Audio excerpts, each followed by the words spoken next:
पूर्णिया जिला का नाम आपने सुना होगा। बहुत बड़ा जमींदार, 1000 बीघा जमीन का मालिक।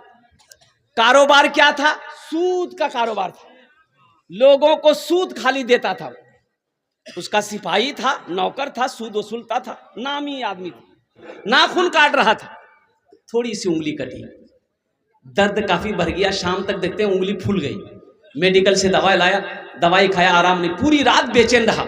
सुबह होकर पूर्णिया गया, डॉक्टरों ने कहा कि इन्फेक्शन फैल गया है, उंगली में इन्फेक्शन फैल गया, उंगली को काटना होगा नहीं तो इधर भी बढ़ जाए। बोला जल्दी काटो। उंगली या अंगूठा काट दिया, पट्टी उट्टी करा के दवा करके घर आया। 2-4 दिन रहा लेकिन आराम नहीं मिल रहा।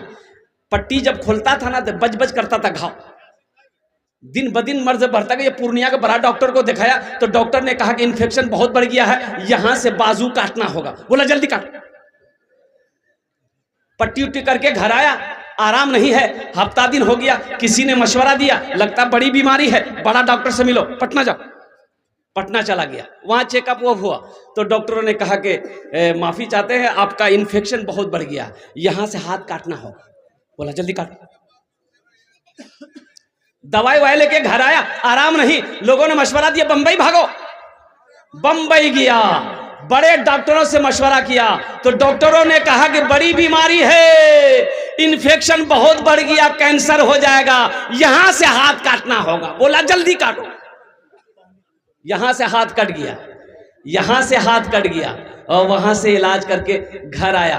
आराम नहीं, अफाका नहीं है, कुर्बान जाओ। वो भी वक्त आ गया, मौत के आगोश में चला गया। मौत आ गई, मर गया, कब्र खोदा गया। मुसलमानों सुनो, उसकी कब्र बनाई गई। जानते हो जब कब्र तैयार हो गई ना तो देखता है इन लोग कब्र बनाने वाला, जब पूरी तैयार हो गई तो कब्र से निकल के ऊपर आया ना तो देखते हैं कि मिट्टी धड़ाधड़ कब्र में गिर गई, तमाम जमीन एक जा हो गई बराबर। ये क्या? जो कब्र बनाने वाला था 80 की स्पीड से भाग गया। बोला बाप यहां शैतानी हरकत है।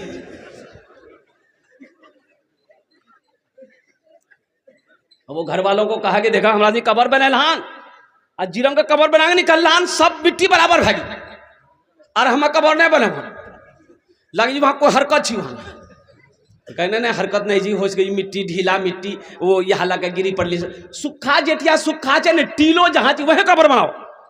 वहां भी कब्र बनाई गई तो पता चला कब्र जब बन गई तो ये लोग जब कब्र से निकला तो वहां भी मिट्टी बराबर। बोले हैरत का मकाम, ये कब्र बन रही क्यों नहीं, बन जाती फिर मिट्टी बराबर क्यों हो जाती है। तो वहां के उस इलाके के आलिम साहब से पूछा कि आलिम साहब ऐसी ऐसी बात है।